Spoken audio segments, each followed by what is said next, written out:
ওয়াকার, তুমি ভুলের পরে ভুল করে যাচ্ছ। Do not do it. আমি কিছুক্ষণ আগে জানালাম যারা রক্ত দিয়েছে এবং এই ছাত্র জনতারা সমন্বয়ক পরিষদের মাধ্যমে সরকার গঠন করেছে। তুমি কিসের মিটিং করেছো? কিসের রাজনীতিবিদ? রাজনীতিবিদ ছিল না বলেই আজকে কোমলমতি ছাত্র এবং সাধারণ জনগণ আজকে রক্ত দিয়ে এই দেশ স্বাধীন করেছে। স্বাধীন এখনো হয়নি, হাসিনা মুক্ত হয়েছে, কিন্তু তুমি কি করছো? সেই মুক্তটাকে আবার কেড়ে নিচ্ছ। তুমি কোন সাহসে বলো যে আর অশান্তি করবেন না, ভাঙচুর করবেন না? কে করেছে এগুলো? এগুলো করেছে মাফিয়া হাসিনা ছাত্র দলের গুন্ডারা। আর তুমি তাদেরকে পালাতে সুযোগ করে দিয়েছো ভারতে যেতে, এবং হাসিনাকে ভারতে যেতে সুযোগ করে দিয়ে তুমি ভুল করেছো। তারপরেও আর ভুল করো না। কিসের রাজনীতিবিদদের সাথে তুমি বসেছো? Who has permitted you? যারা রক্ত দিয়েছে তারা কি পারমিশন দিয়েছে?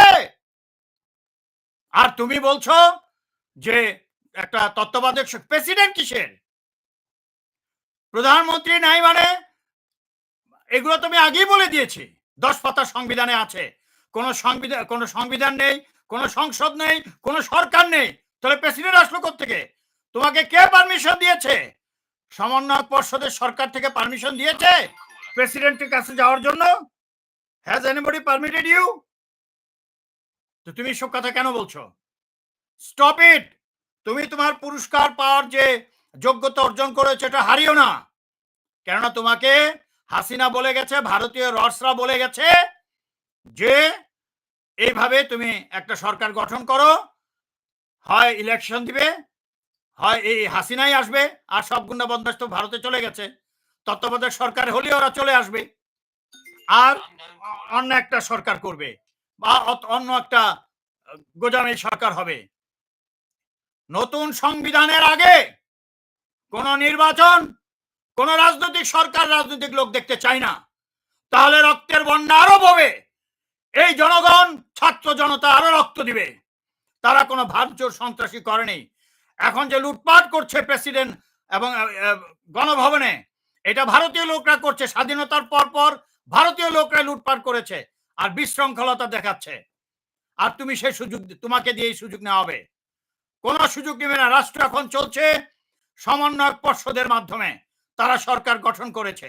তোমার এসব বাতিল। তুমি যদি কথা বলো দেন আইল স্যাক ইউ নাও। আমি এখনই তোমাকে বরখাস্ত করব এসব কথা বললে। তুমি যোগ্যতা অর্জন করেছো গত 3-4 দিন, ওটাকে ধরে রাখো। Do not try. তুমি কি বলছো? আমরা শান্তি নিয়ে আসবো, কথা দিচ্ছি। তুমি কে কথা দেবা? যারা রক্ত দিয়েছে তারা জনগণের কাছে কথা দিয়েছে, ওই 10 পাতা কথা দিয়েছে।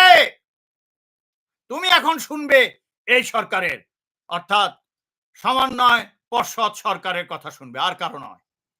আমি কিন্তু 5 বছর আগে, 4.5 বছর আগে সমগ্র 99% সেনাবাহিনীর সদস্যদেরকে থামিয়ে রেখেছিলাম। তারা আজিজকেও শেষ করতে চেয়েছিল, বিদ্রোহ করতে চেয়েছিল, আমি দিইনি। আমি কোনো গন্ডগোল পছন্দ করি না। এই 4.5 বছর বুকে পাথর রেখে গণতন্ত্রের জন্য যুদ্ধ করেছি, লোভ করিনি। আমার সম্পদ সবকিছু আটকে রেখেছে। তুমি জানো যে গত সেনাপ্রধান এবং হাসিনা, তারেক সিদ্দিক, মাফিয়া ডন তারেক সিদ্দিক, তারা চেয়েছিল আমার সাথে আপোষ করতে। আমি কি করেছি? এই আজকের দিনের জন্য করিনি, দেশকে মুক্ত করার জন্য করিনি। এটা আবার কেড়ে নিবে না। তাহলে কিন্তু এবার সেনাবাহিনীর সদস্যরা যারা আমার নেতৃত্ব মানে 99.99, তুমি তো এতদিন হাসিনার সেনাপ্রধান ছিলে ভারতের, এখন বাংলাদেশের সেনাপ্রধানের মতো ব্যবহার করো। Behave like that. যদি না করো তাহলে আমি কিন্তু আদেশ দিয়ে দিব, যেটা 4.5 বছর আর্মিকে দিইনি। এবার তারা আসল কাজ করবে। তোমাকে শুধু গ্রেফতার করবে না, তুমি চিন্তাও করতে পারবে না কি হবে। তারা এখন এই মুহূর্তে আমাকে বলেছে, স্যার এগুলো কি করছেন উনি?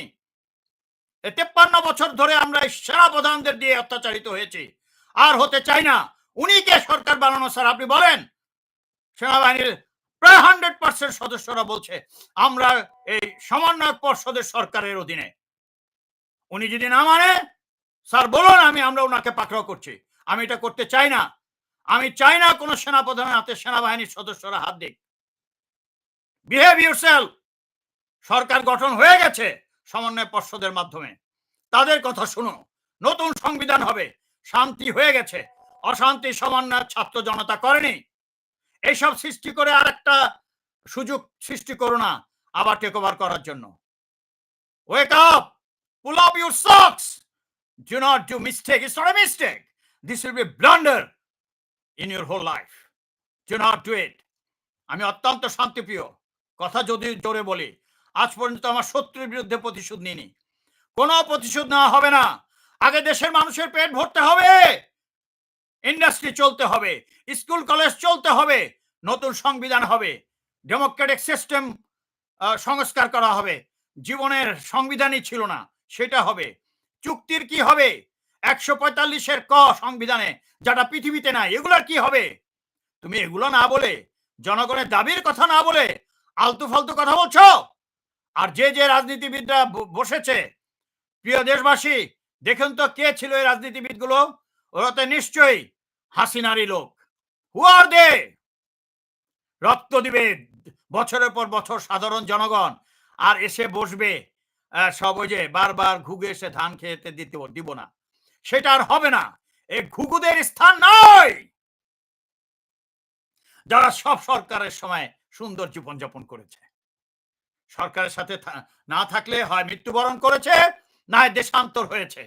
এটা আর হবে না।